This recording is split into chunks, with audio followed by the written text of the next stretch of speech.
Good evening. Good evening. Church of the Highlands would like to welcome our community as we come together to rebuild. There are so many things that can divide us. Politics can divide us. Religion can divide us. But community always unites us. Tonight we're not here for politics or religion. We're here for community. And I would like to commend our community leaders for their incredibly swift and well-orchestrated response to this crisis. We welcome our community leaders.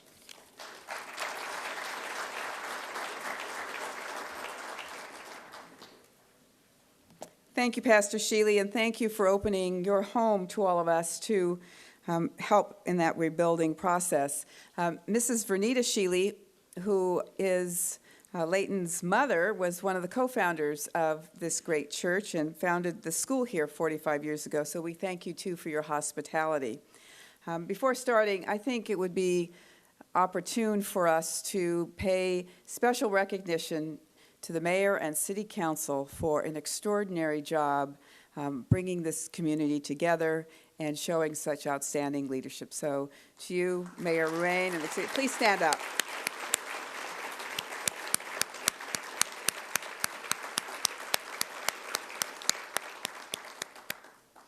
And City Manager Connie Jackson and her outstanding staff have been rocks. They have worked tirelessly. They have made this process move so smoothly. And if there ever was a textbook case of how a city responds to a disaster, Sam Bruno has shown the world. So, Connie Jackson and your staff.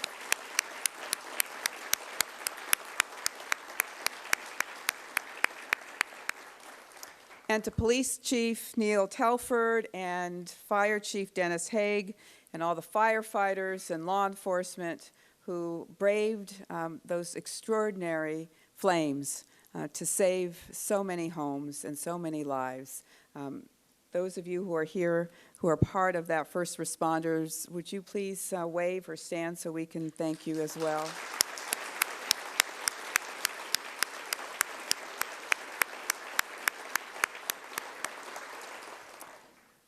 This is a federal and state response, and I'm delighted to have two of my colleagues who serve in the state legislature, State Senator Leland Yee and State Assemblyman Jerry Hill, with us this evening. Both of them will be speaking shortly, but I want to thank you both for being here. This is a night of information and of renewal. It is incumbent on us as federal and state legislators and policymakers and enforcement authorities to be here to respond to questions that you as residents of this great community have, and that's why we are holding this meeting tonight. One of the most important elements in a trauma like this is to build confidence. And our hope is that tonight we will build confidence in all of you that there will be no stone that is not turned over to make sure that we get to the bottom of why this happened and to make sure that it never happens again. Now, as we address many of these issues, we have a number of the federal and state experts here to speak to you. They're going to each speak for 5 to 7 minutes maximum. We're then going to hear from both Senator Yee and Assemblyman Hill, and then the rest of the evening is yours for questions that you have and answers that we will deliver. And I promise you one thing as your member of Congress. You will be briefed regularly on the investigation so that you know in a timely fashion what the National Transportation Safety Board is considering, what recommendations they are making. You will be in the loop at all times. You will never be in the dark. And I can also suggest to you, if you ever have any question related to the whole process that you are now dealing with as it relates to rebuilding your homes, rebuilding your lives, my office stands ready to support you, to answer your questions, to assist you, and to help you. All right, now let me introduce you to Vice Chairman of the National Transportation Safety Board, who has been with us since Friday morning, Christopher Hart. He has been a member of this board most recently, starting August 12th, 2009. But he has served on the National Transportation Safety Board previously, has a long distinguished record. You have his biography on a sheet that's been provided to you, so I'm not going to take a lot of time going over his many credentials, but he has been here working very hard, will continue to be working very hard to get us the answers we need to move forward. So, Mr. Hart, would you please come forward?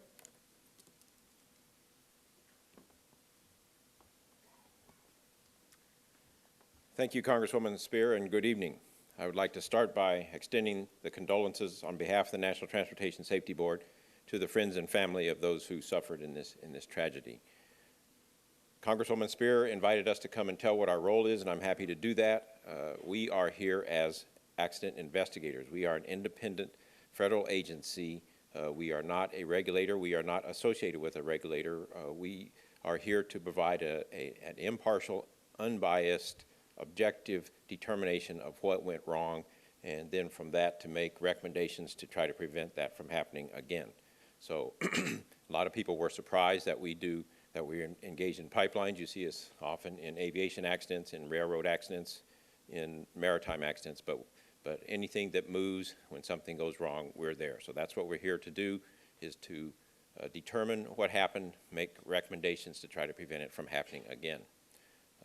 The process is very exhaustive, it's very deliberate, and it takes a long time. So there has been a lot of concern expressed about the fact that our reports can take 12, 14, 16 months to completion.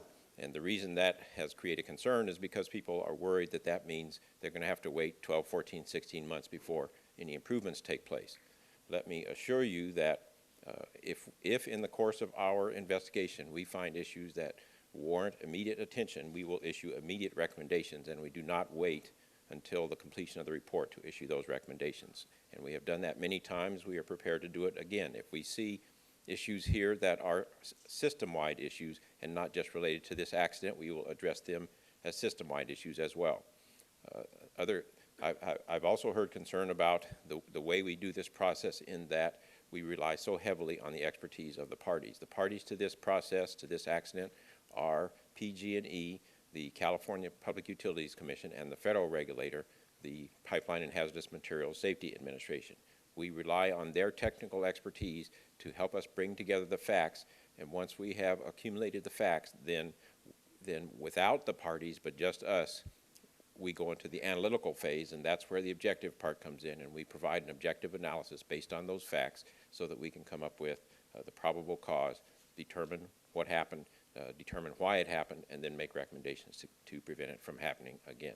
So we will do our usual exhaustive, detailed investigation.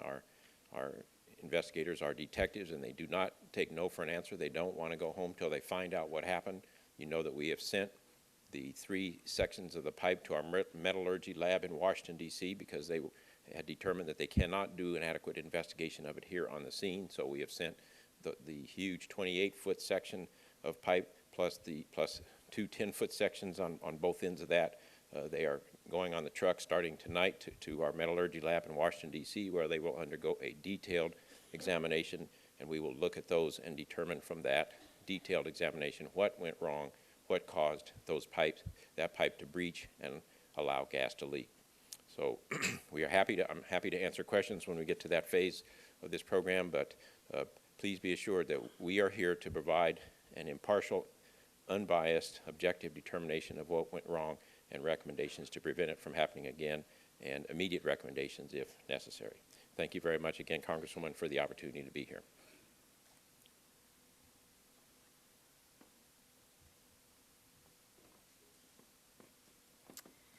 Next, we are going to hear from Richard Clark. He's the Director of Consumer Protection and Safety Division within the California Public Utility Commission.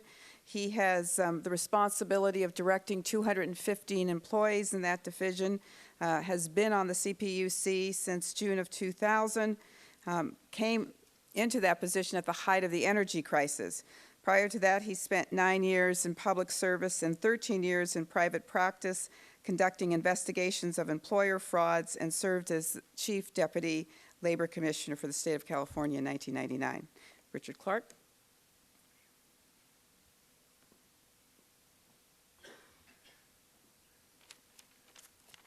Thank you, Congresswoman.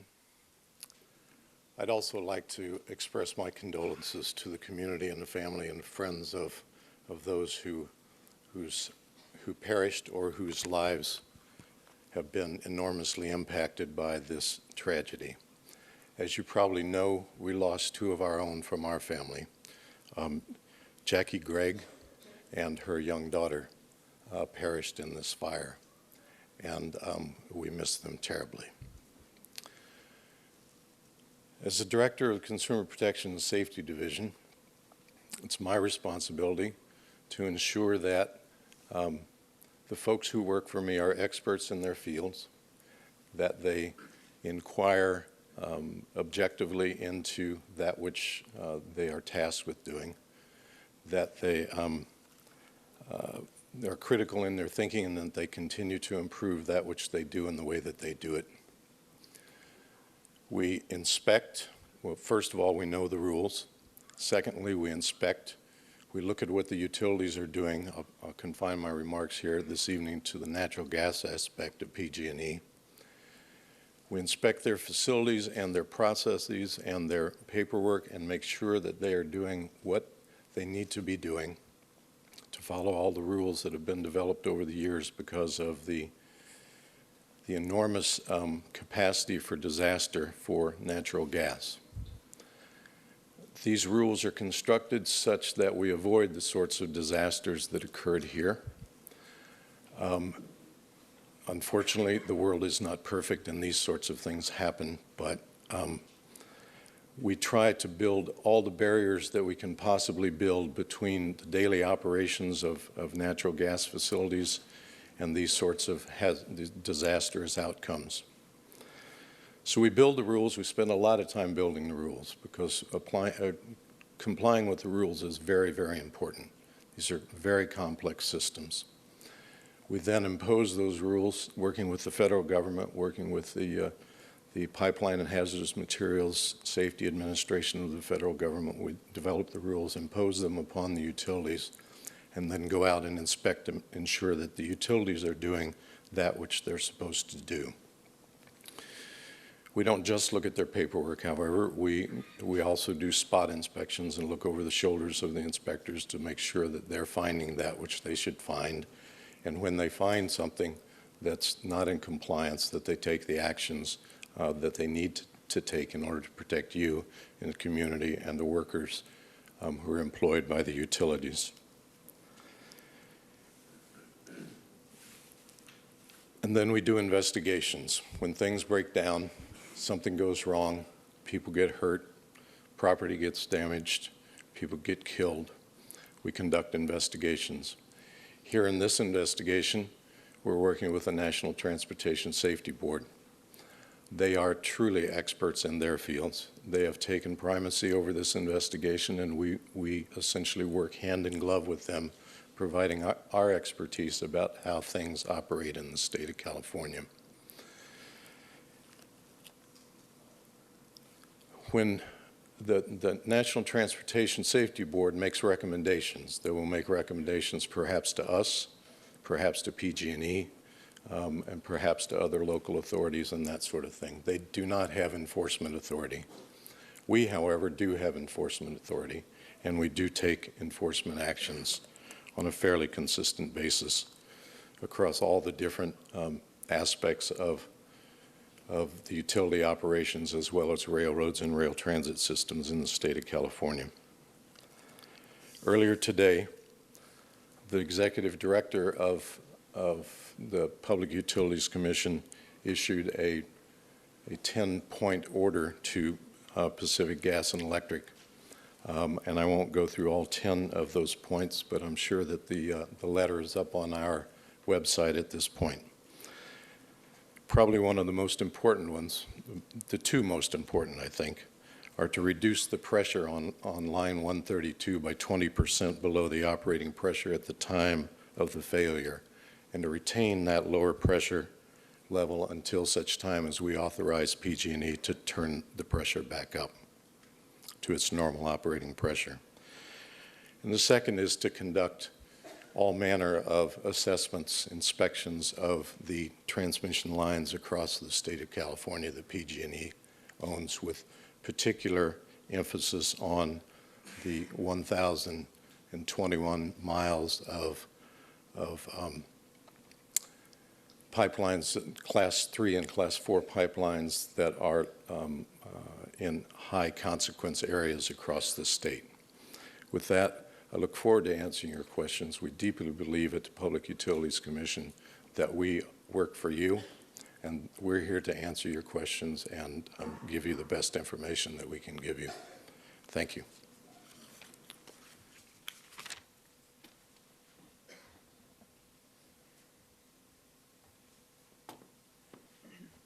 As, excuse me, as Mr. Clark said, CPUC does have regulatory authority over the local utility, in this case PG&E. On a federal level, the entity that has the regulatory authority over pipelines across the country is an agency called the Pipeline and Hazardous Material Safety Administration. They have the authority to develop regulations that all utilities have to comply with, any pipeline has to comply with, and they have, at the very least, minimum standards which can, in fact, be increased by local state jurisdictions. With us tonight is Tom Finch and Peter Katzmeyer from the Pipeline and Hazardous Materials Safety Administration. Do both of you want to come up and speak, or have you designated one speaker? All right. Okay.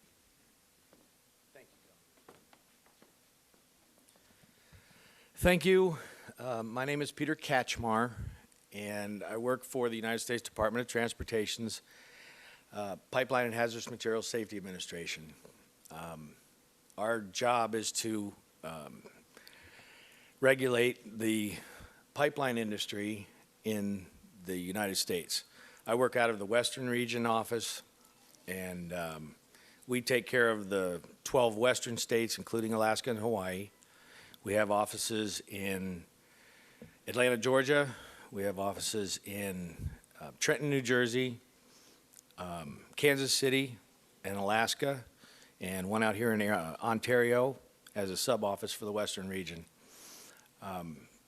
As the Congresswoman said, we do promulgate regulations on the pipeline infrastructure in the country. And we are here for this incident. I'm a petroleum engineer. I've been with the U.S. DOT for 18 years, and I'm an accident investigator. And we are here to support the NTSB as well as our state partners. As you can probably realize, our offices don't have the personnel to regulate every single entity that transports natural gas and hazardous liquids in the United States. So we rely heavily on our state partners, the California PUC in this instance, to be our eyes and ears out in the local arena, if you will. We're here to answer your questions and, again, assist in whatever we can do to, in the accident investigation. Thank you very much.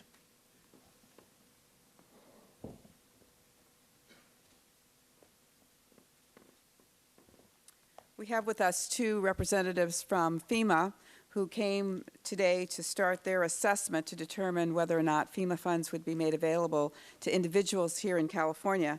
So I would now like to ask Michael Harlem-Bacchus, was I close?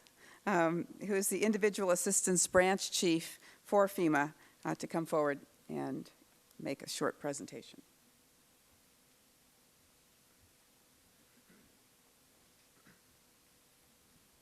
Good evening. Congresswoman Speier, thank you for the opportunity. Folks, thank you for the opportunity to host us today. I, too, on behalf of the Federal Emergency Management Agency, would like to extend my deepest condolences for the losses that many of you have suffered here tonight. The purpose for our discussion tonight from a FEMA perspective is to explain to you what our role has been to date in support of the city of San Bruno as well as the state of California, and to give you a brief overview of how the Presidential Disaster Declaration process works. First, in terms of our initial role, last Thursday when the incident occurred, within a few hours of the fire beginning, a fire management assistance grant was issued from FEMA to the state and the city, and that is in support of addressing the cost associated with managing the needs of the disaster. And specifically, what that does for the city and the state is it's a cost share responsibility that the federal government pays for at 75%. So, for example, for equipment needs or overtime costs or other costs that were related to addressing the immediacy of the fire, a bill, if you will be submitted to the federal government, and for those costs that are eligible, FEMA will pay 75% of those costs. That was our initial role beginning last Thursday. Second, as the Congresswoman touched on, we began in support of the state and the city today a preliminary damage assessment. We were actually on site for the host of the day and just finished a few hours ago. And to ensure that I don't miss the specifics of what a preliminary damage assessment is, I'll actually read from my notes here, so if you'll forgive me for a moment. A preliminary damage assessment, otherwise known as a PDA, is a factor used to determine the impact and magnitude of a damage caused by a disaster. Information collected by a PDA team is used by the state of California as a basis for a governor's request for a major disaster or emergency declaration, and by the president in determining a response to the governor's request. As far as who participated in the damage assessment today, that was a representative from the city of San Bruno, a representative from the California Emergency Management Agency, the Small Business Administration, as well as representatives from FEMA. So it's a joint PDA. We do not lead the effort. We are here in support of. Just want to clarify that. And that was concluded at approximately 3 p.m. today. So again, from an overview perspective on a PDA, I just want to clarify what it is and what it's not. As far as what it is, it's an assessment of damage. It's a verification of disaster damage by federal and state and local officials. It's a measure of the impact to the community and the state. And it's a necessary measure a state takes before its governor decides whether it will request a federal disaster declaration. So the information that was collected today going site to site is used by the state to determine if in fact the governor would like to move forward and request a federal disaster declaration. As far as what it's not, a PDA is not a disaster declaration. So our presence here FEMA's presence here today does not automatically guarantee that a presidential disaster declaration will ensue. Again, that's something that has to be requested by the state and goes through a process which I'll touch on in a moment. So it is not a disaster declaration. Federal disaster declaration eligibility is not determined on a PDA. Again, it's a factor, but it's not the sole basis of eligibility. Federal disaster assistance programs are not activated while a PDA occurs, and a PDA does not imply or guarantee a federal disaster declaration. And there are instances in which governors of various states may elect not to request a federal disaster declaration based on insufficient amounts of damage.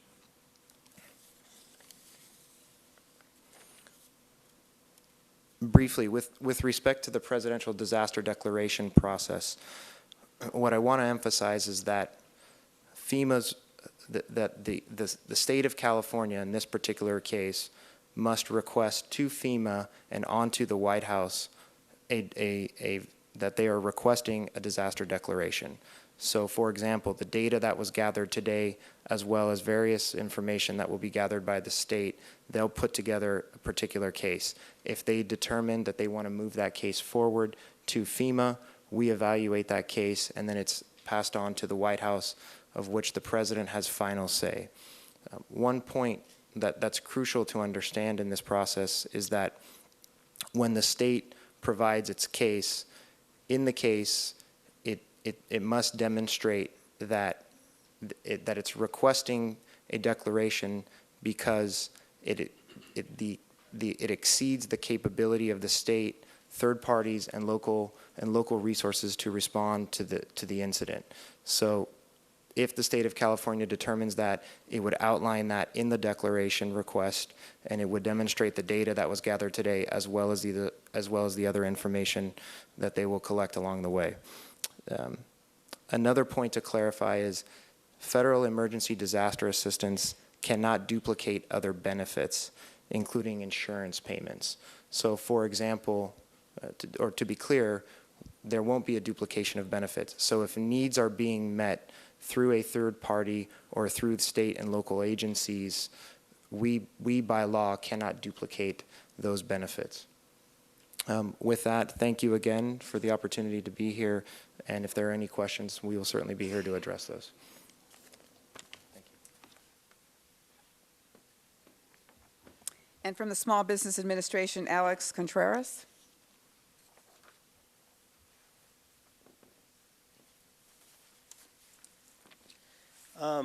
Good evening. I'm with the Small Business Administration's Office of Disaster Assistance, which is a federal agency which in our day-to-day operations provides assistance to small businesses and entrepreneurs looking to expand their businesses or new businesses starting up. But we also have another part of the agency, which is the Office of Disaster Assistance, that provides low-interest disaster loans to homeowners, renters, businesses, and private nonprofits that have been affected by a declared disaster. So I was asked to come here today to kind of speak about our role. However, as of right now, we do not have an official declaration made. I'll kind of go over what has happened so far to bring you up to speed. But I suspect that very soon, later on this week, we probably will have the official declaration made, and then we can talk more about the details of the program. As you heard earlier, today we did conduct a joint preliminary damage assessment along with our federal partners, the state and local officials. After the damage assessment was completed, we also received an official request from the state for an Sba Agency Declaration, which, if approved, would make available those low-interest disaster loans to the homeowners and renters and businesses that have been affected. The next step would be is that we're reviewing that request along with the data that we collected today. And in the next day or so, we should have an official response. And from that point on, the program then would be available, and we would open up a center in the area and begin to see staff start coming in. So just so you know what is probably going to happen, and when you start to see the SBA and the name, the Small Business Administration, in the community, you know that that is assistance that is usually also available for homeowners and renters as well. Does there have to be a presidential declaration for SBA to make its declaration? No. A presidential declaration is one way. If there is a presidential disaster declaration made for individual assistance, the SBA programs are automatically activated and made available as well for those counties. But in other cases, the state can directly request an SBA disaster, which is what they have done in this case.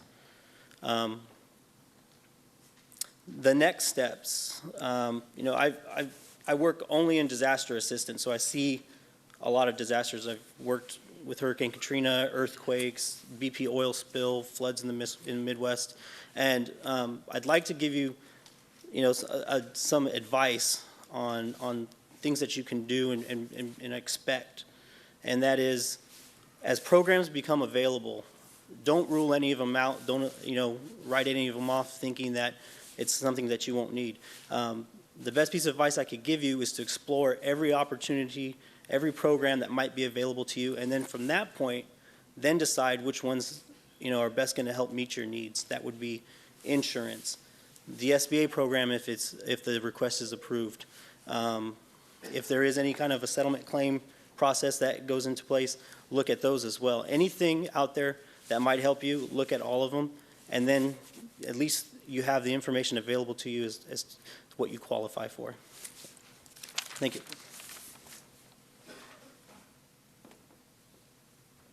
Senator Leland Yee has been at the site at least 2 or 3 times that I know of, been very involved. I'd like to invite him up to say a few words.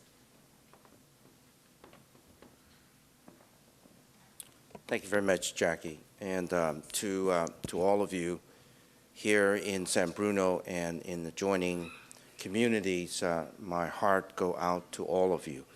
I have a close friend whose son is lying on a bed at St. Francis in San Francisco. And so it touches all of us very, very deeply. And let me also say that while you are now just beginning that process of visiting your home, be it still standing or not, damaged or not, it is going to take quite some time for all of us to heal. And I would just urge you to pay attention to some of those signs as to whether or not you are really fully healing. And, don't be afraid to ask for help. I mean, all of us do all that we can to take care of our families, and all of us do whatever we can to take care of our loved ones. But we, each and all of us, always can use some help. And I would also say to you who have children that it is going to take some time for them to also heal. And that there are times when they're going to feel a little frightened, a little shaky.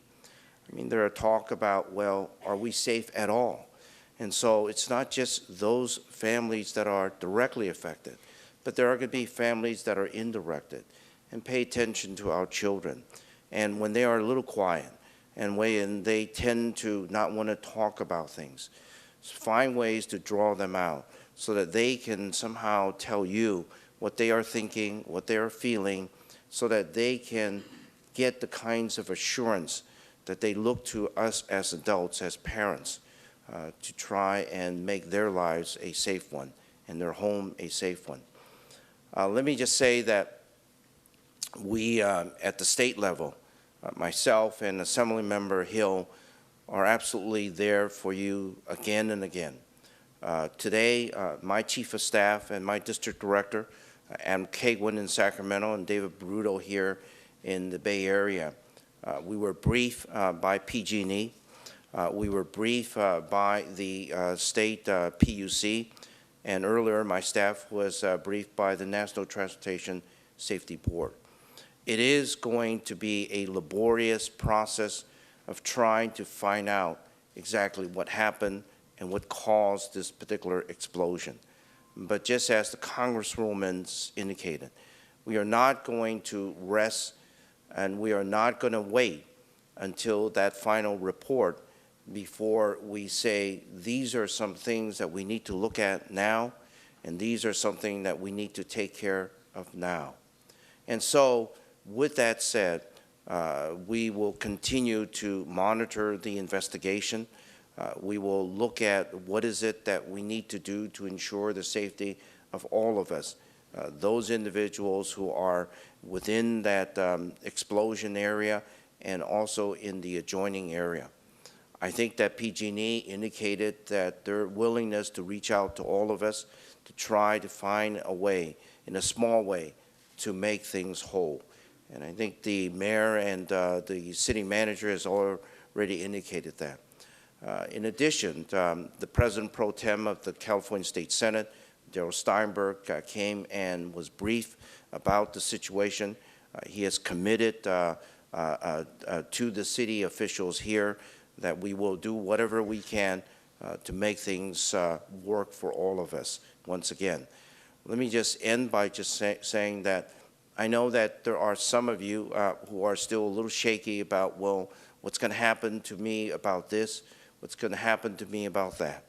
I have two staff here, one Leah Rao, the other is Dan Lieberman. Particularly if you are underinsured, or if you are a little concerned about the resources that you may have, please see them at the end of this particular forum. We will do whatever we can to be of help to you.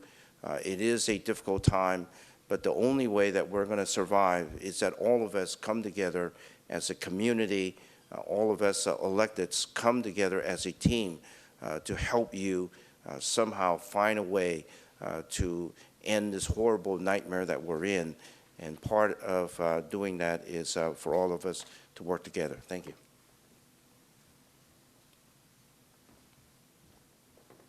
And finally, we will now hear from Assemblyman Jerry Hill, who has been at the town halls and at the evacuation centers, helping people, very engaged in making sure that the state was helping. Thank you. Thank you very much, Jackie, and thank you for facilitating this evening of information. I think it's so helpful. And also thank you to Pastor Shealy and to the Church of the Highlands for opening your door and welcoming us to this evening. First of all, my heart goes out to all of the victims as well. There's nothing more tragic than losing a loved one, and there's nothing more tragic than losing your home. I also want to thank the emergency responders who performed valiantly, and the volunteers and everyone who has stepped up in San Bruno. The next steps that I'm interested in focusing on is making sure that the victims and families are being provided for and receiving the benefits that they are entitled to, monitoring the investigation and making sure that this disaster doesn't happen anywhere else. The victims need a lot of assistance right now: replacement housing, working with their insurance companies, cost of living during this transition, and access to counseling and mental health services. My concern is that, after the TV cameras leave San Bruno, we will not forget what happened, that we have to ensure that the residents whose lives were forever changed last Thursday night are provided for. We also have to look beyond San Bruno and protect other parts of San Mateo County and the state to make sure that this does not happen anywhere else in California. My concern is that there are other ticking time bombs around California. One of my top legislative priorities over the next year will be examining the Public Utilities Commission's regulations to make sure that high-risk gas lines are being inspected and replaced, and that those regulations appropriately reflect the aging infrastructure we have in California. Experts say that gas pipes usually have a lifespan of between 30 and 50 years. The one in San Bruno that we saw last week and is going to Washington is over 50 years old. Federal laws require that natural gas pipelines and pipes in high-density residential areas are required to be inspected every 7 years. We have to assure that the utility companies in California are abiding by the law and that their inspections are thorough. We're being told that the federal investigation into this disaster will take as long as perhaps 2 years. But we in California cannot wait to take that corrective action that we see and becomes necessary. The people of this state depend on us to protect them from disasters like last week's inferno. I will be working closely with the Public Utilities Commission to identify and repair high-risk gas lines in the coming weeks and months, and to ensure that the regulations of the PUC are appropriate for today. I've seen this community come together as no other. You received extraordinary commitment and dedication from your city council and city staff. You should expect, and you will receive no less from me, no less from Senator Yee, and no less from the state of California as we move forward and pick up the pieces of San Bruno. Thank you. All right, we are now going to respond to questions. If you haven't filled out one of these white sheets, we'll pass them around to you. Katrina has them, so if you raise your hand if you haven't yet been able to fill out one of these sheets. Okay. All right, we're going to start with Gus Gomez from 960 Glenview Drive. I think this question is probably first should be answered by the CPUC, but there may be others who would like to speak to it as well. What is your future plan for this pipe besides repair?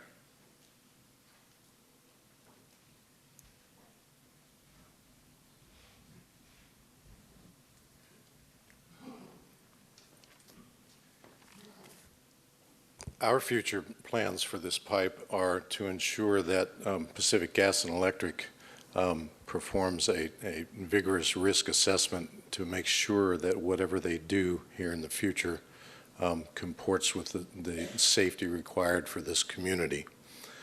We have, one of the 10 points that I referred to earlier is that we have directed PG&E to undertake an examination of whether or not automatic or remotely controlled valves in these sorts of situations would be more appropriate than the manually controlled valves.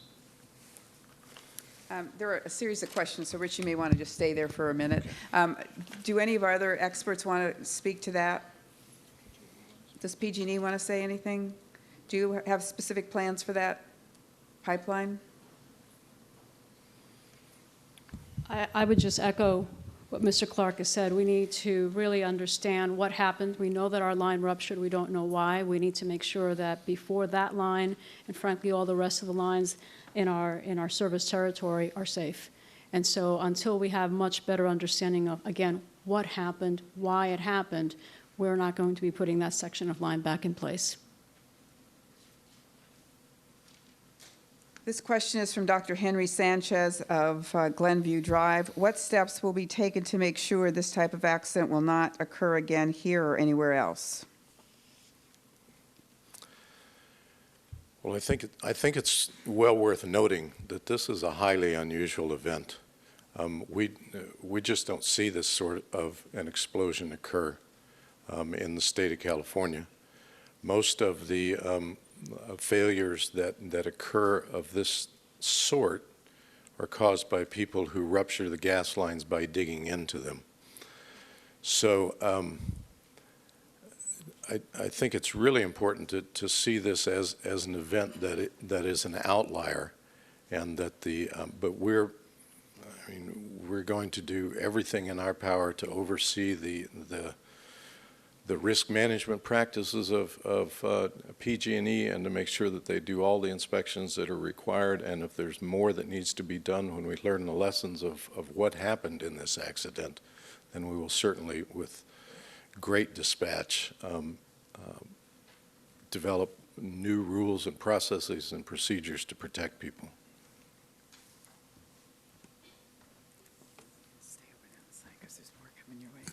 Vice Chairman Hart, would you respond to the question generally about the type of explosion that was witnessed here, and in examinations that the National Transportation Safety Board has conducted around the country for decades, how many explosions like this have been examined and investigated by the board? Thank you, Congresswoman. We, the NTSB, look at, we have a very limited staff, and with that staff we look at 6 or 8 pipeline explosions of various types, not necessarily gas, but any pipeline that carries hazardous material per year. So this one, as you already heard, is relatively unusual, and it does create an issue that we're going to have to start paying more attention to, which is the scenario that we see here of a large pipeline that was built many years ago in a community that at that time was not densely populated, and that is now more densely populated than it was some time ago. So that's creating an environment that's a changed environment that we are going to have to respond to, and in addition to looking at the issues of this specific accident, we are going to be addressing the sort of the broader pictures relating to the change in the environment. This is from Steve Carey at Alta Vista Drive in South San Francisco. Why did it take so long to stop the flow of gas?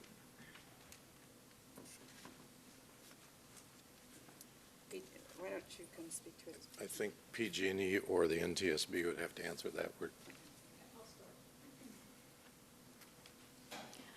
It took, I believe, an hour and 46, 47 minutes to stop the flow of gas.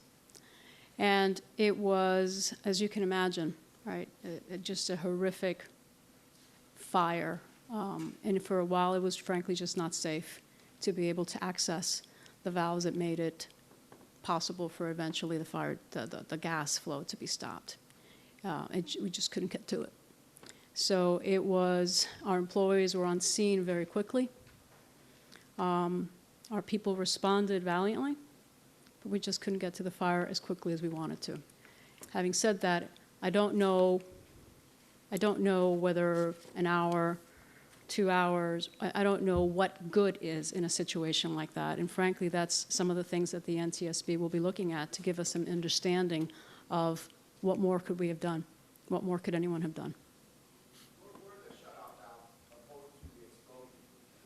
I don't have the specific information for that, but perhaps someone else, PHMSA or someone else here does. I don't have the exact locations, I'm sorry. In 1982, there was a pipeline explosion in San Francisco, and we investigated it, and several recommendations came out of that regarding the emergency response. 2 recommendations were to make sure that the immediate responders were trained on how to turn off those valves, and in addition to that, another recommendation on making sure that the valve is exercised from time to time to make sure that it still works. And those will be 2 of the areas we'll be looking at. The Pacific Gas and Electric responded to those recommendations back in '82 when we made them, and satisfactorily took care of them back then. But 2 of the areas we'll be looking at in this investigation are those 2, whether the initial responders were properly trained to close the valves properly and quickly, and 2 is whether the valves themselves had been recently exercised and were working or functioning properly. Vice Chairman Clark, at the meeting last night, was there not a reference made to one valve being like a half a block away and the other maybe half a mile? Or I may have my... I think the distances are like 1 mile and 1.5 miles from the site of the explosion.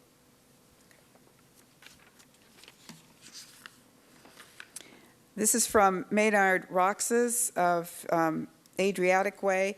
Is there a plan of inspecting pipelines along Skyline Boulevard for safety reasons? I guess that would be to you, Rich.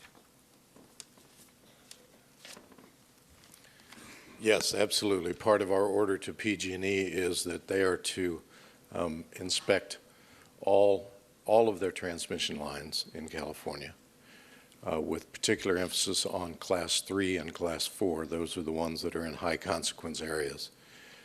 And that I believe the specificity of the order is that they're to complete that inspection within 30 days.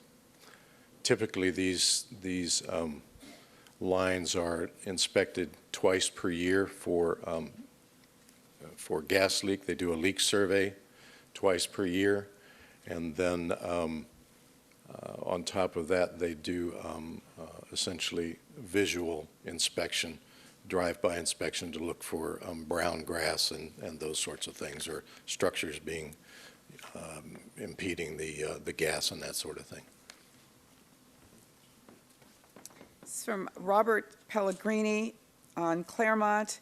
Can we get PG&E to move the high-pressure transmission gas line to Highway 35 Skyline? We had a clarification from this gentleman. Maybe we could do that one after. All right. So relative to the prior question with regard to the inspection process, I just wanted you to be aware of the fact that we have completed a complete inspection of the 3 transmission pipelines that feed the peninsula. But for roughly 30 miles of inaccessible territory that we have work that's ongoing right now, we've done an aerial review of those, but still have to do a foot survey. So we have completed an initial survey of all 3 pipelines. Could you explain to us what that means?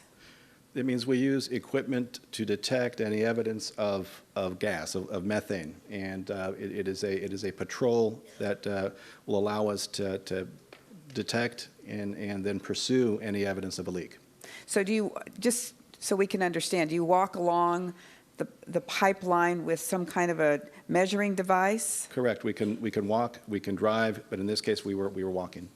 We also did an aerial patrol to be actually quicker to see any evidence of vegetation damage that would indicate that there was a leak, and then allow us to then focus quicker action. I'm sorry, my name is Ed Salas. I'm Senior Vice President, Engineering and Operations for Pacific Gas and Electric.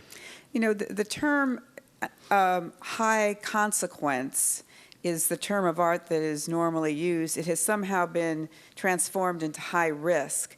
And I think when people hear high risk, they think, this is a high-risk pipeline. Why is it even operational? Can you speak to the terms of art and what they mean? High consequence area is a term that is defined federally that allows us with certain criteria to define really land use, population density, the number of buildings, the type of buildings, do people congregate, the nature of schools, kind of the characteristics of a given geography, to allow us to understand the implications and risks associated with a gas pipeline moving through that kind of community, and that then governs certain actions with regard to frequency of inspection, as well as other actions.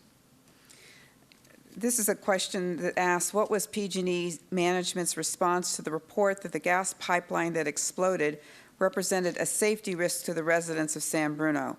What corrective actions did PG&E implement to address the noted safety risk? We're currently sharing all data that relates to inspection history, maintenance records, and the like with the NTSB. We're currently not aware of any safety risk as it related to the failed section, and that's part of what we're looking for with regard to the results of this investigation, so that we can understand, again, what happened, why it happened, and what we need to do to prevent anything in the future.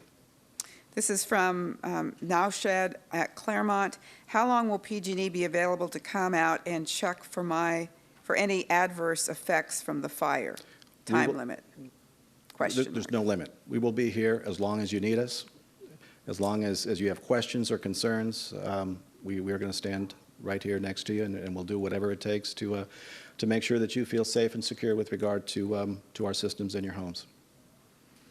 Okay, you're off the hook for a few minutes. John McLaughlin from Claremont asks, I'm concerned about the close proximity of the pipeline in the San Andreas Fault. Can the pipeline be relocated to a more seismically secure area or retrofitted so that a strong earthquake would not cause a rupture? Maybe you could start with CPUC on that. You think that's PG&E? Sorry, I was wrong. I'm sorry, Congress, you're asking about the possibility of relocating a line? Right. Okay. I mean, I think all of us are concerned with the fact that these 3 transmission lines that run from Milpitas to San Francisco are smack dab on top of the San Andreas Fault. I mean, there's no more precarious transmission line probably in your system. Actually, these lines, and we do have a seismic enterprise risk program, so we evaluate all of our transmission pipelines as it relates to all faults. And we have a very, I think, robust seismic expert team that allows us to calculate risk. We have a program to relocate our pipelines so that they are rearranged to be perpendicular over cut straight across a fault line to reduce the risk of damage as a result of land movement. We certainly have taken proactive actions in certain cases to relocate lines as necessary.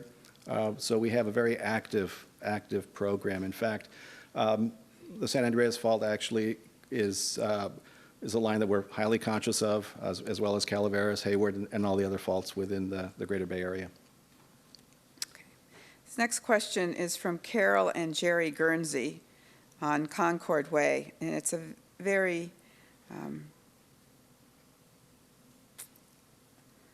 I don't think it's meant to be emotional, but I think it captures the predicament of so many. Who do we contact for our needs 6 months and further down the road? Our needs are going to continue for an undetermined length of time. We have a red tag, a big pile of ash. Let me start by answering that question, and then possibly others would like to speak to it. I think it's been made pretty clear by the leadership of this great community that the city of San Bruno, its leadership, is not going to abandon anyone. that they are going to help every resident of this community, take them by the hand through the process. We've been in contact with the County of San Mateo to help streamline the whole process as it relates to the property tax assessment and reassessment generally, and any other services that the county can provide. PG&E, as many of you are aware, announced today $100 million that will be made available to residents of San Bruno and to the town leadership. So anyone who is red tagged will be in a position to rebuild their homes, either because you have homeowners insurance or because there's the backstop of PG&E to provide funding for that. I can tell you, having chaired numerous hearings around the state after earthquakes and natural disasters like firestorms, there wasn't that backstop, and people were really left in the lurch. But that won't happen here, I guarantee you. PG&E? I think some of you were in the town hall meeting that the mayor held on Saturday, and I made a comment there that said, you know, we've been in business for 100 years.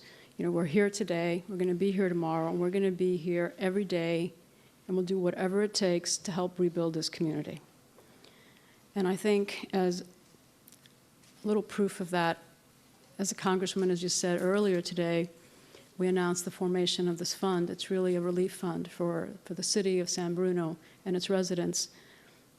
You know, the devastation, the loss of life, the injuries, the scars that I think are going to take a long time to heal, this isn't meant in any way to put a value on that. It's meant really to begin the steps that I think this community has to take towards recovery and rebuilding. And so we wanted just to let you know of our commitment. And there was a question earlier about, you know, what's it going to take? What are you going to do? But we just wanted to demonstrate our commitment that we're in it for the long haul.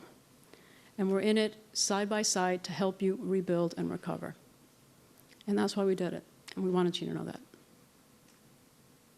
Joanne McLaughlin at Claremont. For Mr. Clark, decreasing the pressure by 20% doesn't seem like very much. Could you explain why it's only this amount? I think actually this is an excellent question for the folks from PHMSA. Okay. Thank you. When an event occurs on a pipeline that is not a third-party damage, a third-party damage is a backhoe hitting a pipeline and it ruptures, and we know why it ruptured. The pipeline or the backhoe hit it. When something like this occurs, and it is very anomalous, we don't have these very often.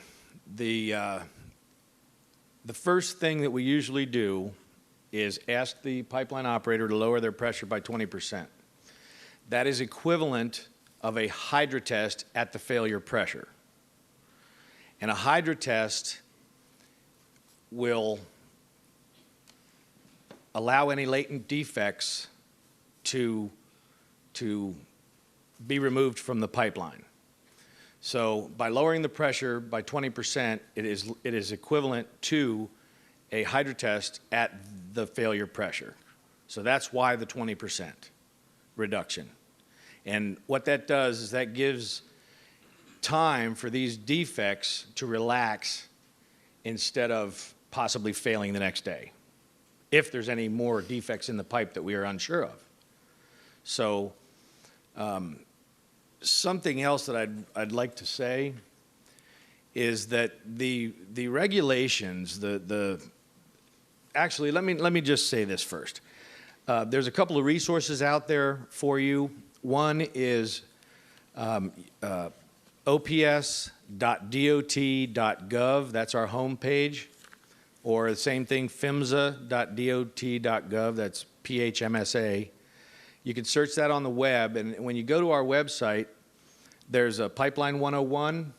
It gives you a lot of information about how products move through pipelines. There's also there's just a lot of information on that website. I'd like to also say that these regulations have been tested over time. And the reason that I say this is an anomalous situation, this rupture, which is what this was, it can only operate at 50%, and a class 4 area is where you have buildings more than 4 stories high that are prevalent in the area. And you can only operate these transmission lines at 40% of their operating pressure, of their normal operating pressure, if you will. The reason they do that is historically, there's a line between rupture and leak. That line is 40%. This line should have leaked. It should not have ruptured. We do not know yet why it ruptured instead of leaked. Would the rupture cause the explosion? Yes, sir. The rupture itself would cause the explosion? The gas inside? Yes, sir. Yes, sir. There's any number of things that would have ignited it. I've seen this many times, not in a class 3 area, but out in the middle of nowhere. These pipelines run at perhaps 900 to 1,000 pounds, and when the pipe lets go, it'll either hit itself or it'll hit a rock, and a spark will ensue, and it will be a torch, just like this was. And, yes, sir? Well, I don't know. Why don't we, if you have a question, if you would put it on. Is that enough? Did I answer that question?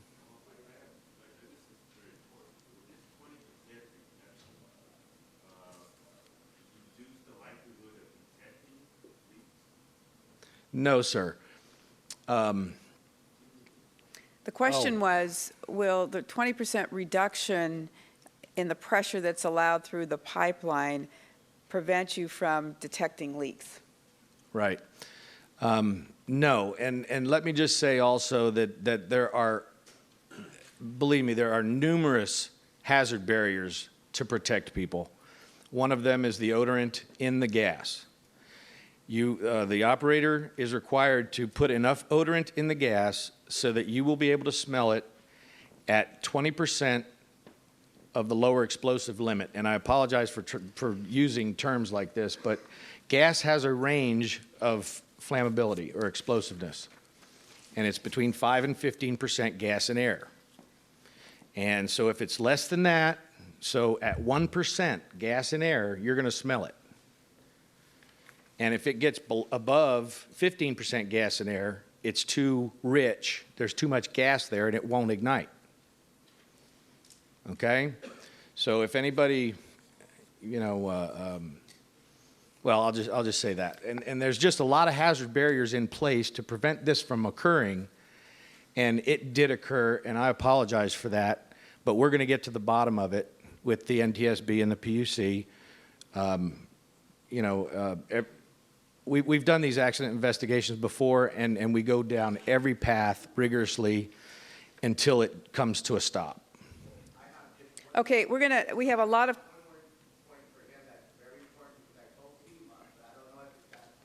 Sir. At the corner where the explosion was, a lady had her driveway torn out the day before by a backhoe. I don't know if that information has gotten to NTSB or their department, but there was construction at that corner by a backhoe. And I've seen pictures going up Skyline towards the garden where it shows the yellow tags on the curb itself. Now, I don't know where the pipe came running up that road, but I just want you guys to know that. Okay, sir, thank you very much for that. That's very important information for the NTSB to have. I don't know if you already had that information. If not, we're going to get your information, sir, and share that with the NTSB so that they can include that in their investigation. Can I alleviate that? Can you what? Can I just get rid of that right now? Sir, that we saw that, and it is south by some 150 feet, perhaps, of the rupture location. No, I know. It's right there. That driveway's right there. And the rupture was about 150 feet to the north of that. Just letting you know. And the other thing, yes, sir. And I will tell you, the NTSB will look at every inch of that pipe with microscopes, and if they... All right. Sure. All right. We're going to try and move back to these questions that have been written by residents. This question has been asked by a couple of people in a different manner, but basically the same question, and I guess this should go to PG&E. What about people whose homes are on the pipeline? What will be done to assure their safety, or will PG&E buy their homes? Another one, we personally don't want to live there anymore. We feel unsafe, and we want to know what our options are. Do we have to mandatorily rebuild our homes? So the $100 million fund that was established immediately for the affected area is for exactly things like this. So if you're in the affected area, if you have a home that was destroyed, you do not want to rebuild it, we will entertain that, absolutely. So. That's an important point to make. For those of you that are contemplating not rebuilding and seeking compensation from your insurance company and walking away, I encourage you to consult a lawyer about Insurance Code Section 2051.5. You may be able to get the cost to rebuild as a check, but that's one of a lot of factors to consider. So you should just make sure that you consult an attorney, and specifically as it relates to Section 2051.5. Another question was, is this program going to be accessible later online? My understanding is that it is being videotaped and will be made available through the city on their public access channel. Question, is there a closer lab to check the pipe than Washington, D.C.? Transporting the pipe across the country, is that a time efficiency?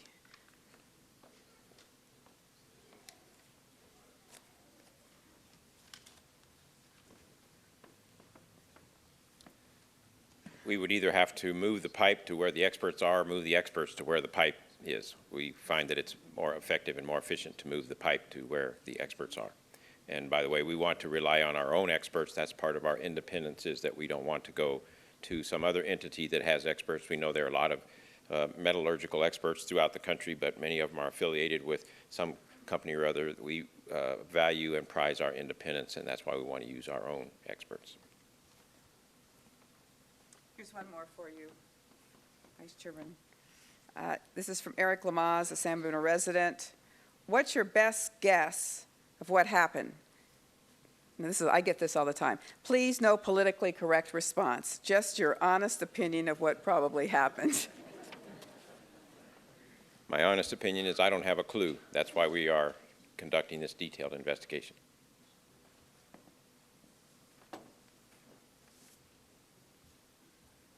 Assuming the gas lines must be repaired, this is from Larry Max on Estates Drive in San Bruno. Assuming the gas lines must be replaced, who will be responsible for the cost? Will it be solely PG&E's? That's a question for CPUC? Yes. The answer is yes, it is solely PG&E's. This is from David on Glenview Drive. Why, as a homeowner, were we not told of what exactly is buried under, around, or in our neighborhood? Once the investigation is finished, and if PG&E is found at fault, how many years will the feds be holding the party to do what the report findings say needs to be done? So it's a kind of a joint question for the CPUC and the National Transportation Safety Board. Actually, I guess this was a question for me. If you make recommendations, are they mandatorily enforced, or are they just recommendations and the CPUC can choose to follow them or not? We are not a regulatory agency. Our recommendations are not mandatory. Historically, looking at all recommendations, I can't break them down offhand to recommendations in this arena relating to gas pipelines, but it Historically, if we look at all recommendations we've issued in our history, more than 80% of them have been accepted, and that is a tribute to the staff of the NTSB that our recommendations are realistic and they address the real problems and people take them seriously, and even though they are not mandatory, they are still followed more than 80% of the time. This is a question that's been asked a couple of times, Mr. McLaughlin, on Claremont. We were first told the valves were too close to safely shut down. We were then told the valves were 1 mile and 1/2 mile away. Why was this less safe to access than the safety of the residents at risk?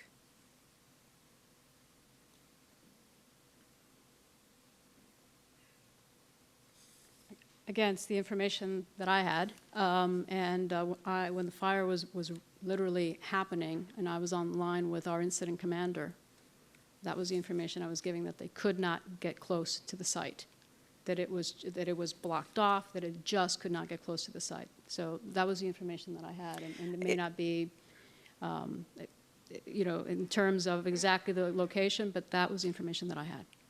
Certainly, the National Transportation Safety Board is going to be looking at that issue and will make recommendations based on what they find out. As is PUC. And CPUC. Okay.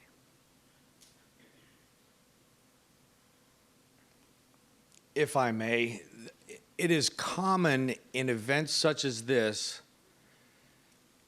to have field personnel who are trained in emergency response know what to do. They were dispatched, and they knew where the valves were, and they went and closed those valves. Whether the people on site, everything's happening very quickly. Whether the people on site knew where those valves were, probably not. But the people that needed to know where the valves were, knew where they were, and they were sent there to close those valves. They went straight there and did that.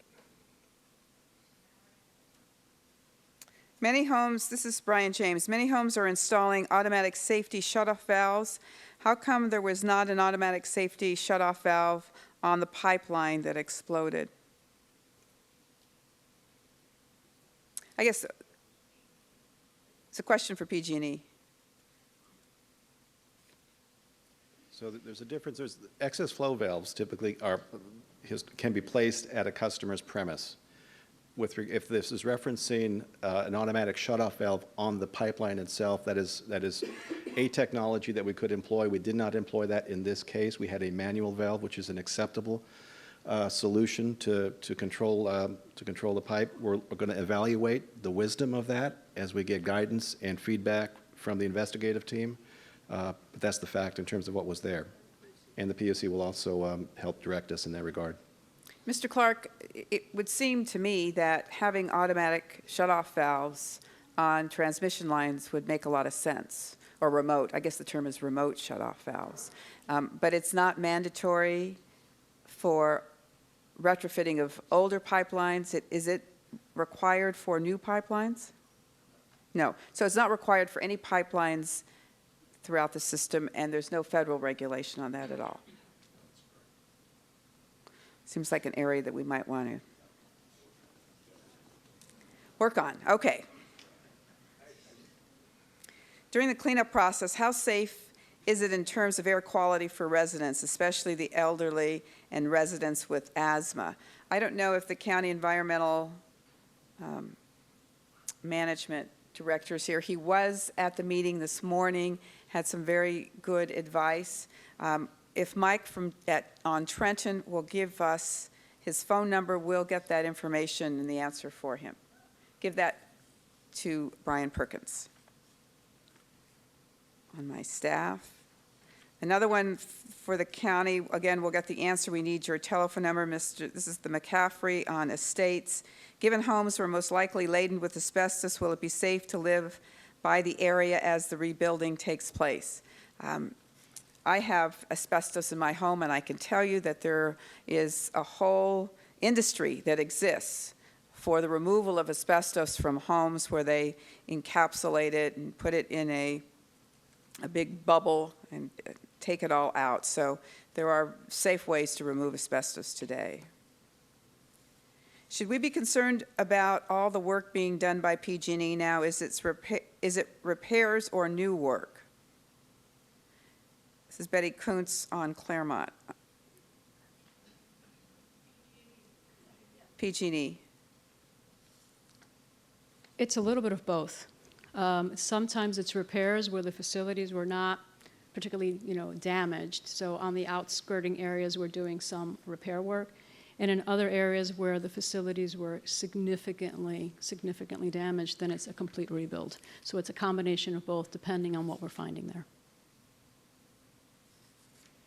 Okay, this is McCaffrey from Estates Drive. In 2008, Rancho Cordova, where there was a pipeline rupture, versus 2010 San Bruno, are both similar in circumstances? If so, how can we be assured that this won't happen again the third time? It's a very important question. There's a very specific answer, and I'm glad that you asked it.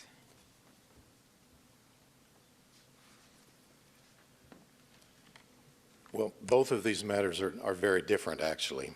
The Rancho Cordova was a leak in a distribution line, a much smaller line and much lower pressure than what we have here.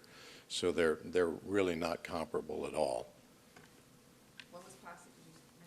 Right, and the distribution line was plastic pipe also, and not steel pipe like we had here.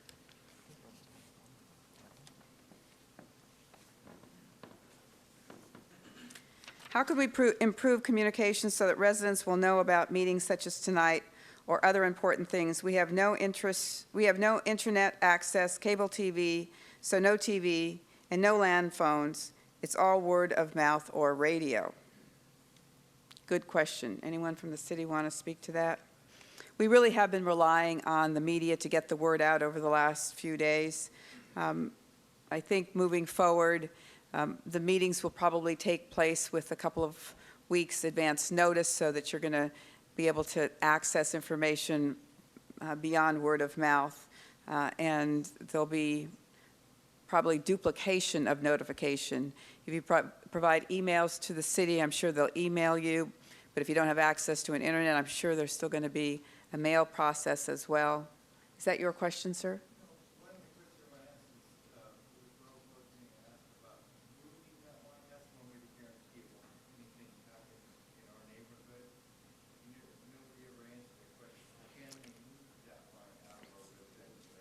Okay, that question, you're absolutely right. That question was never really answered by PG&E.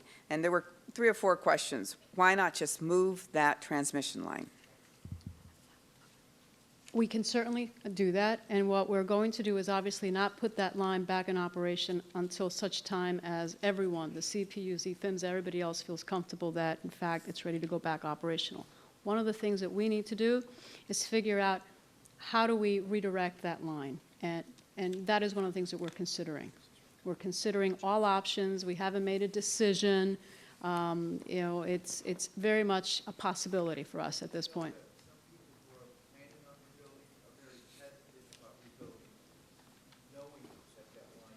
Yeah, that's understandable.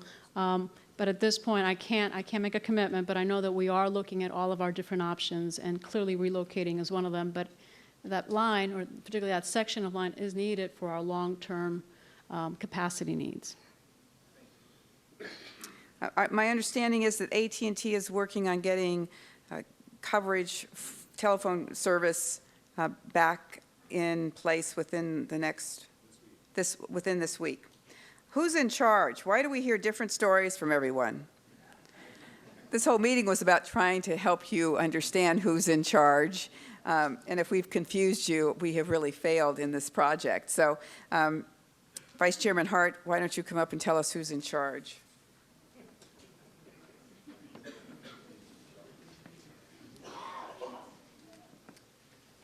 The National Transportation Safety Board is in charge of the investigation with cooperation from the parties, the Pacific Gas and Electric, the California PUC, and the Pipeline and Hazardous Materials Safety Administration.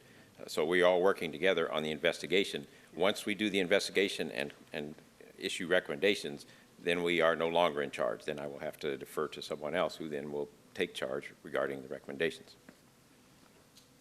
So after the National Transportation Safety Board completes its investigation, makes its recommendations, but even before then, the California Public Utilities Commission is in charge of regulating Pacific Gas and Electric, excuse me.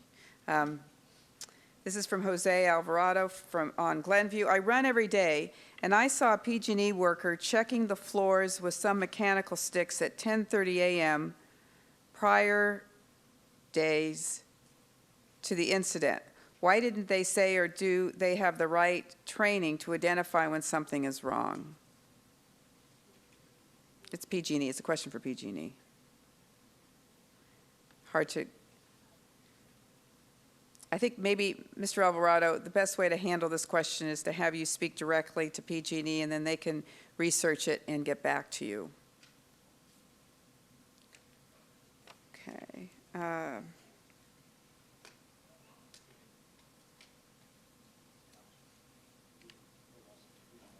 Are you going to replace the existing pipes in other surrounding areas?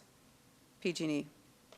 We don't need to wait for the explanation for other pipes to be replaced. Own up. So we have an active pipeline replacement program. We replace pipe every year. We have about 6,000 miles of pipe. So we don't replace all of it every year. So what we do is we have in place a protocol, if you will, that considers many different factors.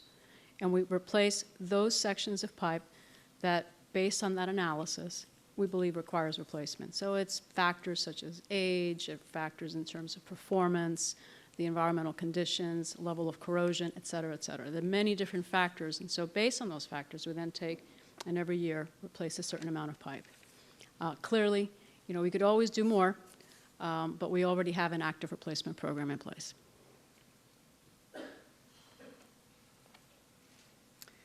Question from Betty Kuntz on Claremont. What is being done to keep non-residents out of the area? This is from the San Bruno Police Chief Telford has directed regular enhanced patrol of the affected areas.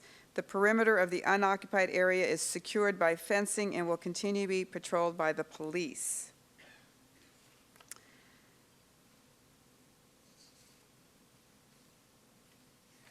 Let's see. Question, is OSHA included? If not, why? If so, what have they determined, or what is the progress? Are the conditions of the gas pipe going to be made public, gauged on a scale the public can understand throughout the Bay Area? Is this a CPUC question or a NTSB question? I'll take a shot at it first. Okay. Well, the reason the Occupational Safety and Health Administration is not involved is because they only have jurisdiction over the safety of employees, and so that's why they're not involved. In terms of the condition of the pipe, I think I can speak for the NTSB that will be thoroughly analyzed and will be revealed in the report when their report comes out. Soon after they issue their report, we'll also be issuing our own report, but ours will trail theirs. That's the nature of the relationship between them and us. But it will detail those sorts of things. Okay. This is from Betty Kuntz on Claremont. As a homeowner, is there any way I would have known I was living on top of a 30-inch natural gas line? CPUC, and then I have a comment and a question of PG&E.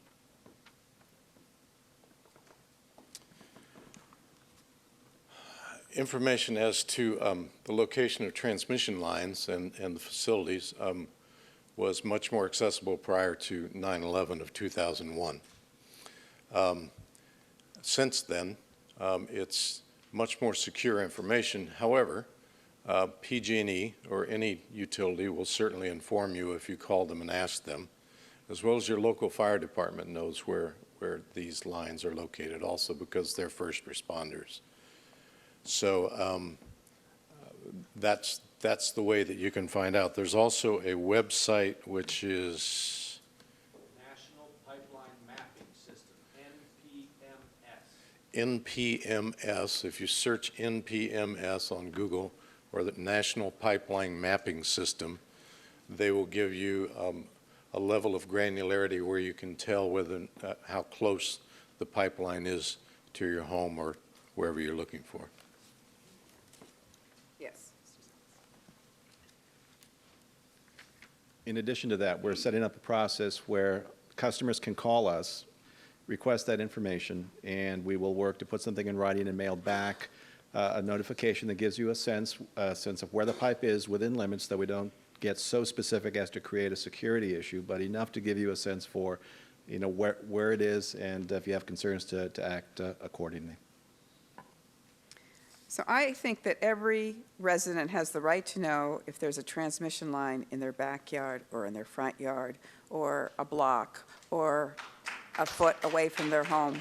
So I think it's important that PG&E make that information available to anyone who requests it. I'm happy to know that you do that already. I think that our state representatives should look at whether or not there should be, you know, some clear statutory language that gives people the right to access that information. I think it's just absolutely a right-to-know issue. Okay, I think we're coming to a close here. This is from Mr. Kenyon on Summit Road. PG&E does not clean insulators on power poles anymore. What preventative maintenance have you eliminated on the gas side? PG&E does not clean insulators on power poles anymore. What preventive maintenance have you eliminated on the gas side?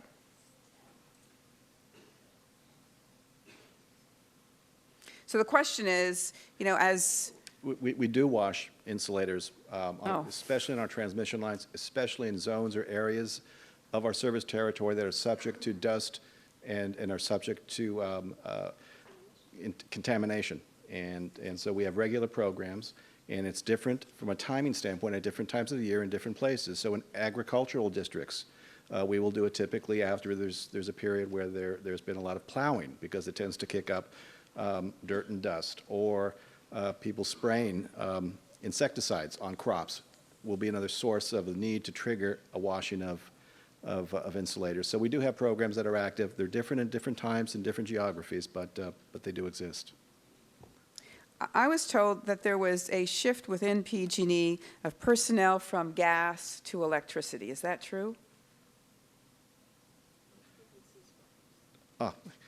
We organizationally last year used to have the maintenance and construction forces for both gas and electric combined into one large organization.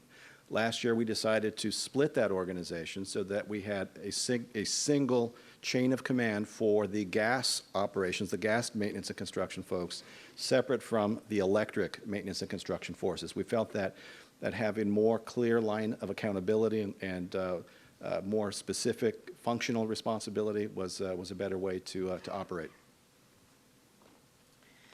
Question, where can we get counseling for toddlers affected by this tragedy?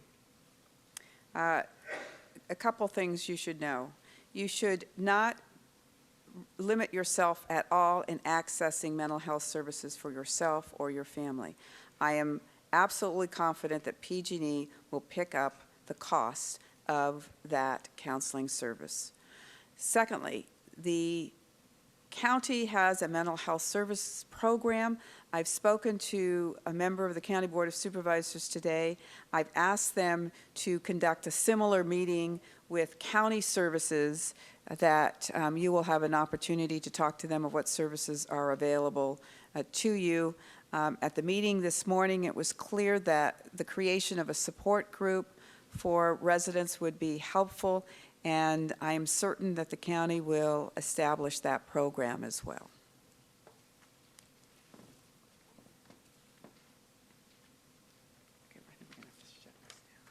All right, this is probably going to be our last question. It has been said that residents have reported smelling gas prior to the explosion to PG&E. which PG&E has denied these calls. Also, some smelled the gas but did not call and are now calling in. Is PG&E going to dismiss all of this? This, I guess, is really a question for PG&E and for the NTSB.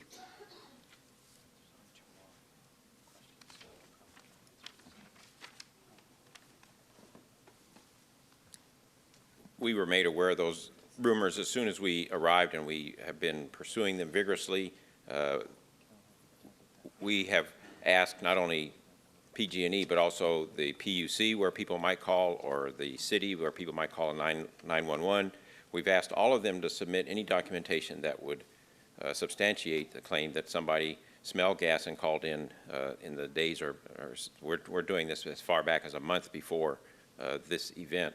And so far we have not found anything. One of the things, that's the reason that one of the things that we have done is ask, we provided an email address, sanbruno.com, sanbruno at email, sanbruno at ntsb.gov, and we've asked people to either speak to directly to the authorities who will tell us, or email us on that address and let us know if they smelled it and called, because we want to know who they called, when they called them, and we want to be able to track that down to completion. While I'm here, by the way, I'd like to say I want to apologize because I don't think I gave justice to one of the answers. What do I really think happened? Let me just talk about, I'm going to still give the same answer, but let me just talk about one of the reasons we're sending this pipeline to a lab is because we don't know whether this fracture resulted from fatigue, where because of the pressurization changes in the pipe that cause the pipe to expand and contract repeatedly, and just like you take a coat hanger and bend it back and forth and until it eventually breaks. We don't know whether it was a fatigue crack. We don't know whether it was a crack related to impact from excavation, as you heard, is one of the most common causes. We don't know whether it was related to corrosion, which is a possibility. So the reason, I still give the same answer, I don't have a clue, but those are some of the areas that we will be exploring to try to determine exactly what happened. The idea there being, of course, to come up with a remedy that is focused precisely on the problem rather than just guessing and then having a remedy that's not precisely focused. So I apologize for being flip on that answer. That person deserved a better answer, and that's my answer. Yes. Also on the issue of the leak calls, that's part of what we ordered PG&E to undertake also, is a thorough examination and report back to us on the quality of their gas leak response program. We want to know how many people have called, what the response time has been, whether or not the issues have been resolved. So we're taking a very granular look at that, and as the Vice Chairman said, we're also gathering information as to those sorts of calls to give to the NTSB to facilitate that aspect of the investigation also. And lastly, I wanted everyone to know that we tape 100% of our calls. And so, as you can imagine, a gas odor call receives a heightened sense of attention. And based on the kind of information that's received in the call, our most urgent calls are responded to within an hour. That's our target. And all other calls relating to gas odor, the ones that are less urgent, if you will, are all responded to within the day. And we have that information, and we have the ability to track when the call came in, when the first responder attended, what type of follow-up action was taken, and all that information is being sifted through. And what we've been reporting is that we've done a thorough review from September 1st through September 9th, completed that, and found no calls whatsoever relating to gas leak odors in the affected area. But what we're also saying is, you know what, we're going to look back to August and July, and we have not completed all that to see if there are any gas odor calls. We want to know. We want to know if we somehow missed something. And the NTSB is going to be reviewing that in a very granular detail. So it just won't be PG&E. NTSB would also be looking at that data. And as Mr. Clark has said, the CPUC has ordered us to really fundamentally turn everything over to them. So it's an important area for us. We take it very seriously, and we have a lot of data in this area. So we'll be able to really find out. At the same time, I have also seen that the NTSB has been putting out information saying if you smelled gas, please call or write to this to this particular thing. So there is an outreach that's been made available to customers too, to send information directly to them. So I think we will find out for sure what happened. Again, that's sanbruno@ntsb.gov. If you have a report that you want to make relative to smelling gas or seeing someone working in the area, yes. Go ahead. All right. We've had a couple of questions. How long will this investigation take? Vice Chairman Hart has indicated it could be as long as a year or 14 months. But he also said, and it's very important to remember this, if they come up with information that is relevant, if they have recommendations that they're going to make as they continue the investigation, they are going to make those public as they develop them, and they will make those recommendations available to the various parties. And they have committed to doing regular briefings for the community and for Congress. Yes. If I may make a final statement, please, if you smell gas, call PG&E. If you don't feel that PG&E has responded, escalate it and call the fire department. If the fire department doesn't respond, call the PUC. Okay? Smelling gas is not what you should be doing. Gas should be in that pipeline, not out. That's why we have them odorize it. Yes, sir.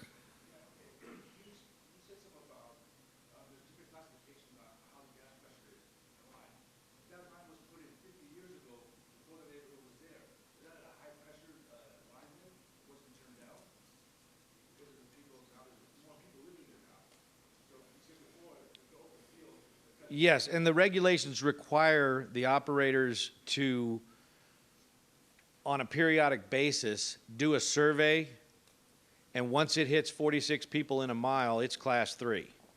Once that first or second 4-story building goes up, it's class 4. And they have a certain period of time by regulation to lower that pressure or replace the pipe. Yes, sir. All right. Under which regulations is the gas line under, state or federal? I think we've been over this again, but it's probably important to say it again because it's still a question. And what parameters are set in order for pipe replacement? Who makes that determination? Does PG&E make that determination, or does the CPUC make that determination?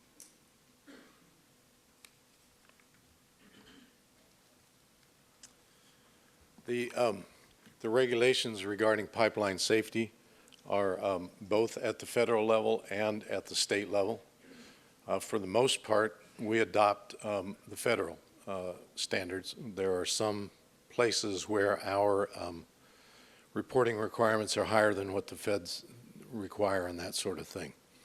In terms of the replacement program for pipe, that's a responsibility of PG&E and Southern California Edison, San Diego Gas and Electric, all the rest of them.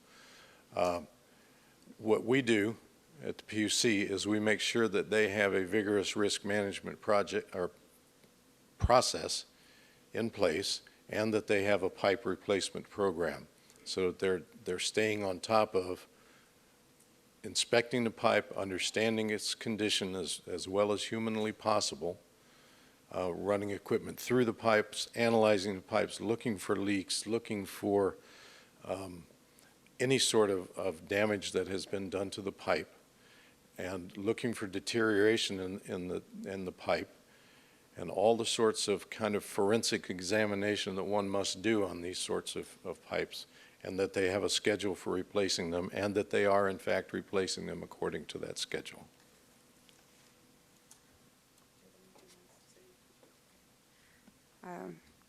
Two questions here for the city to answer. This is John Myers, actually living in Millbrae at the time. Is there a City of San Bruno phone number to call for people who are stuck and do not know what to do to recover their loss? And secondly, who's in charge of putting families to return to their homes at night instead of at daytime? Because I received a call at 8 p.m.